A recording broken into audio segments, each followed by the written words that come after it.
Are you after a small portable SSD that you can take around with you and plug into your phone? Well, Samsung has been covering you in this platform for quite a while with their T1 SSDs and even their T3s.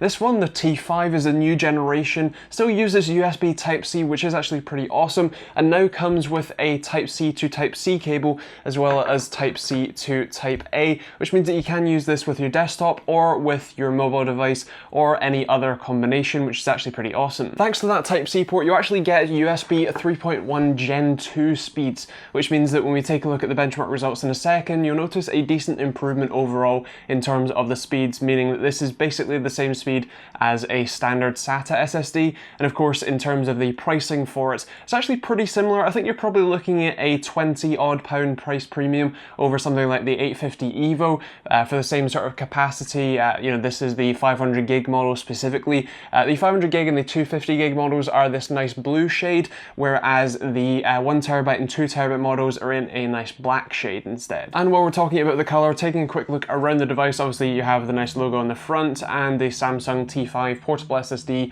logo on the back. You have the barcode and the size on the bottom, and on the top you have the Type-C ports, and that's pretty much it. It's a pretty minimalist device, does look pretty stylish, does fit in your pocket if you want to, and obviously does come with both, as I said, Type-A to Type-C and Type-C to Type-C cables. Let's take a look at the benchmark results. I was using ATTO, Crystal Disk Mark, AS SSD, and a real-world test of copying multiple video files, large video files, to the device itself.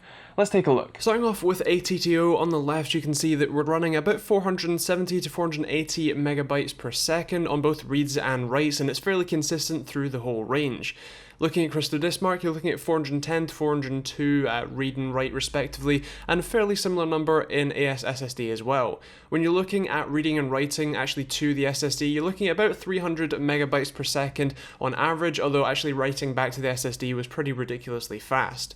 Also, just to make a note, if you are running on USB 3.1 Gen 1, the older connection, you're still actually going to be getting 190 odd megabytes per second in a real-world copy test, so pretty impressive. So as you've seen, this kind of matches a standard SATA SSD over USB 3.1 Gen 2. I will mention that if you are plugging this in with the Type-A cable, you're more likely than not going to get the USB 3.1 Gen 1 connection speed, depending on what port you have, but do check with your device specifically to see what speed you'll be able to get with it. But I did include the standard 3.1 results as well, just for you so you know what you're going to get. But either way, I'm actually really impressed with this device. Obviously, in terms of comparing it to a SATA SSD, it's obviously considerably smaller, doesn't need SATA power or data, you just use your USB Type-C connection, and you can plug it into your mobile device as well. They have a whole load of Android phones that come sort of pre-listed and available to use with this. So if you want to use it as an on-the-go storage, which 2 terabytes on your phone, pretty crazy, then you can do that too. When it comes to the scoring, for me, this is actually really impressive. I'm going to go with the 4.5 for value for money, a 4.5 for performance as well, with I think a 5 for functionality. It's pretty awesome, pretty stylish, so that's going to get a 5 as well. And in terms of TechteamGB score, it's going to be a 5 as well and a gold award.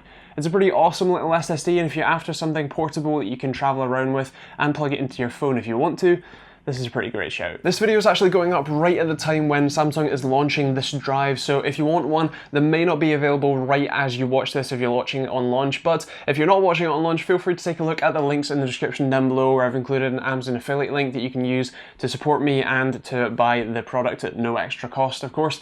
If you do want to support me further, there's also general Amazon and Overclockers UK affiliate links down there too. It genuinely does help me out when I'm making these videos and knowing that you guys are just generally buying the stuff that you do, but you managed to help me out in the process. So if you use those, that'd be fantastic. There's also going to be some other videos over here for you, so feel free to take a look at them. And of course, if you're new to the channel, feel free to subscribe if you enjoyed it. If you did enjoy it or have any questions, let me know in the comments down below. I do try and reply to as many as possible, and yeah, I guess that's pretty much it. So I hope you enjoyed the video, found it useful and informative, and we'll see you all in the next one.